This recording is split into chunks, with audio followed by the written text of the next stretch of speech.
Hello అందరికీ ఎలా ఉన్నారు? బాగున్నారా? హోటల్ స్టైల్, రెస్టారెంట్ స్టైల్, డాబా స్టైల్ మష్రూమ్ కర్రీ అనమాట. ముందుగా అయితే మిక్సీ జార్లోకి 2 టమాటాలు, అల్లం, వెల్లుల్లి, గుప్పెడు జీడిపప్పు, పట్ట, లవంగం, ఇలాచి, కొన్ని మిరియాలు.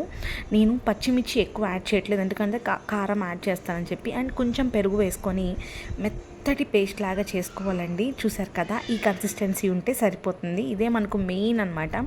సో ముందుగా అయితే నేను మష్రూమ్స్ని నీట్గా క్లీన్ చేసుకొని దానిపైన ఉండే ఇలా పీల్ వస్తుంది అనమాట, అది మొత్తం తీసేసి గీలోకి వేయించుకోవాలి. అయితే చాలా చిన్న పీసెస్ కట్ చేసుకున్న. మా ఇంట్లో ఏంటంటే చిన్న పీసెస్ ఉంటేనే తింటారు, పెద్ద పెద్ద పీసెస్ వేస్తే తినరనమాట వాటిని. అందుకని చిన్న చిన్న పీసెస్గా కట్ చేసుకొని గీలో వేగిన తర్వాత ఆ వాటర్ వస్తుందన్నమాట, ఆ వాటర్తో పాటు తీసి పక్కన పెట్టేసుకోవాలి.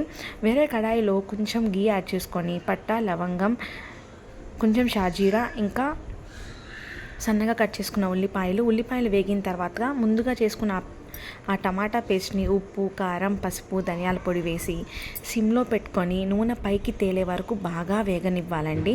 అది ఎంత వేగితే అంత రుచి ఉంటుంది. హై ఫ్లేమ్లో పెడితే ఏ కర్రీ కూడా రుచి ఉండదు.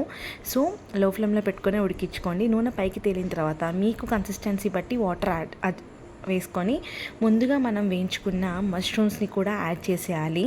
యాడ్ చేసి ఒక 5 మినిట్స్ కానీ కుక్ చేసుకుంటే సరిపోతుంది. ఇందులోకి గరం మసాలా అండ్ కొంచెం గీ యాడ్ చేయడం వల్ల టేస్ట్ అయితే చాలా ఎమ్మీగా ఉంటుంది. మీరు కావాలనుకుంటే క్రీమ్ కూడా యాడ్ చేయొచ్చు ఈ టైంలోనే.